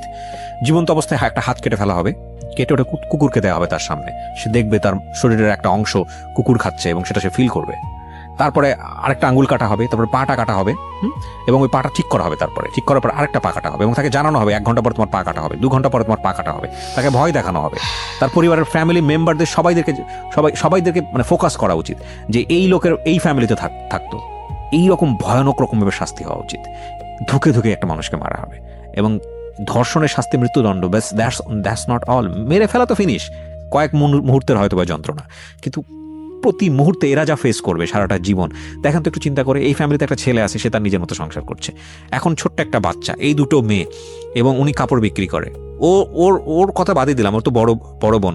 আমাদের সমাজের যে সামাজিকতা, আমরা কি পারবো ওকে একটা সঠিক জায়গায় পাত্রস্থ করতে? বা এই যে মেয়েটা বড় হচ্ছে, ক্লাস 5-এ যে একটা ধাক্কাটা পেলো, ও সারাটা জীবন কি ট্রমার মধ্যে থাকবে আপনারা কি বুঝতে পারেন? ওই জায়গাটা থেকে ও কোন সাইকিয়াট্রিস্টের কাছে যাবে? ওর তো ভাত কেনারই পয়সা নাই, ও কোন সাইকিয়াট্রিস্টের কাছে যাবে? আমরা যখন গণমাধ্যমে এই একটা রেপের খবর পড়ি, আমরা যখন জানি যে একটা ছোট বাচ্চা রেপ হয়েছে, একটা ছোট বাচ্চা সেক্সুয়াল অ্যাবিউজ হয়েছে, আমরা আহা করে স্ক্রল করে অন্যদিকে চলে যাই। মানে আমি ফেসবুকের কথা বলছি, শেষ। কিন্তু আমরা কি জানি একটা রেপের পর একটা ফ্যামিলিকে সারাটা জীবন রেপ সিস্টেমের মধ্যে চলতে হয়? সমাজ তাকে কিভাবে পরিমাণ রেপ করে, কিভাবে বাঁকা চোখে তাকাবে এর মায়ের দিকে, এর মেয়ের দিকে। একটু এই মেয়েটা যদি জীবনে একটু এদিক ওদিক থেকে করে, সবাই তাকে খোঁটা দেবে। আমরা আমাদের জায়গাটা থেকে কমই মানুষ হব, অন্তত এইসব সেন্সিটিভ জায়গাটা থেকে। ছি ছি ছি ছি ছি, একটা ছোট বাচ্চা যে দিন দুনিয়া বোঝে না। আমি অনেক বেশি হতাশ, আমি আসলে আজকের এপিসোডটাতে অনেক বেশি হতাশ, এবং আমার আর কিছু বলার নাই, নাথিং টু সে। তোমার কোনো স্বপ্ন আছে? তুমি স্বপ্ন বুঝো? মানুষ যে ভবিষ্যতে বড় হয়ে এটা হতে চায়, ওটা হতে চায়, এরকম কোনো স্বপ্ন আছে? দাঁড়ান, ওর কাছ থেকে শুনি। তুমি বলো তো, তুমি এখন কি স্বপ্ন দেখ? তোমার যা মন চাই বল, তোমার কথাতেই শেষ করবো আজকের অনুষ্ঠানটা। কি করবা তুমি? তোমার এই যে ঘটনাটা ঘটে গেছে এত কিছুর পরে, তোমার বাসাও চেঞ্জ হয়েছে, তুমি এখন কি করবা? কিছু চিন্তা ভাবনা আছে? কোনো চিন্তা ভাবনা নাই? আমি তোমাকে একজন ভালো সাইকিয়াট্রিস্টের কাছে ব্যবস্থা করে দিব। তুমি ওখানে যাবা, তুমি তোমার মা ওনাকে নিয়ে যাবেন, তোমার কাছ থেকে 1 পয়সাও নিবে না, ঠিক আছে? তুমি ওনার কাছে মন খুলে কথাবার্তা বলবা এবং উনি তোমাকে কাউন্সিলিং দেবে। আমি তোমাকে ব্যক্তিগতভাবে এতটুকু হেল্প করব, কারণ আমি মনে করি এই আইন বলি, বিচার ব্যবস্থা বলি, এটা বলি, ওটা বলি, এগুলো দীর্ঘসূত্রিতা আছে, মানুষ একসময় সবকিছু ভুলে যাবে। কিন্তু তোমার ভেতরে যে ঘটনাটা থেকে যাচ্ছে, এটা তুমি সারা জীবন বয়ে বেড়াবা। এই জায়গাটার স্কুলিং আগে হওয়া উচিত। তোমার এই জায়গাটা ভুলতে হবে, তোমাকে নিজের পায়ে দাঁড়াতে হবে। আমি তোমাকে কথা দিচ্ছি যে আমি তোমাকে নিজে একজন সাইকিয়াট্রিস্টের ব্যবস্থা করে দিব, এবং খুব ভালো একজন নামী সাইকিয়াট্রিস্ট। উনি তোমার কাছ থেকে কোনো পয়সা নেবে না, হ্যাঁ? এবং আমরা আপডেটে থাকবো তোমার ব্যাপারে। তুমি আবার লেখাপড়া করতেছো, তুমি ঠিকমতো ফিরে গেছো, তোমার সবকিছুর ব্যবস্থা হয়েছে, আমি আমার লিসনারদেরকে জানাবো। যতদিন আমি রেডিওতে আছি আমি কমিটেড করছি, যদি তোমাদের সাথে আমার যোগাযোগ রাখা সম্ভব হয়, আমি মাঝে মাঝে জানাবো যে তুমি কি করছো, তোমার পরীক্ষা কেমন হয়েছে, তুমি কি অবস্থায় আছো না আছো। তুমি সবকিছু ভুলে যাওয়ার চেষ্টা করবে আজকের পর থেকে। আর if any kind of problem, আমার নাম্বার তোমার কাছে থাকবে, তুমি আমার সাথে কথা বলবা, ঠিক আছে? ওকে? তোমার কিছু বলার আছে আমাদের যারা লক্ষ লক্ষ মানুষ এখানে যারা শুনছে রেডিওতে, তুমি তাদেরকে কিছু বলতে চাও? শেষে এসে কিছু বলতে চাও? কিছু বলতে চাও না? ও মাথা নাড়াচ্ছে এবং ওর চোখে পানি। আজকে শেষ করছি প্রিয় শ্রোতা। শুনছেন মিস্টার ম্যাঙ্গো ক্যান্ডি প্রেজেন্টস জীবন গল্প। আমি জানি যিনি রেপ করেছেন তিনি এই অনুষ্ঠানটা শুনছেন, কারণ তার ভয় থেকে হয়তোবা তিনি শুনছেন। আপনাকে একটা কথা বলে শেষ করতে চাই, যদি এই দুনিয়ায় বিচার না হয়, আপনি তো মানুষ এবং আপনি সৃষ্টিকর্তা বিশ্বাস করেন, আপনার একটা ধর্ম আছে।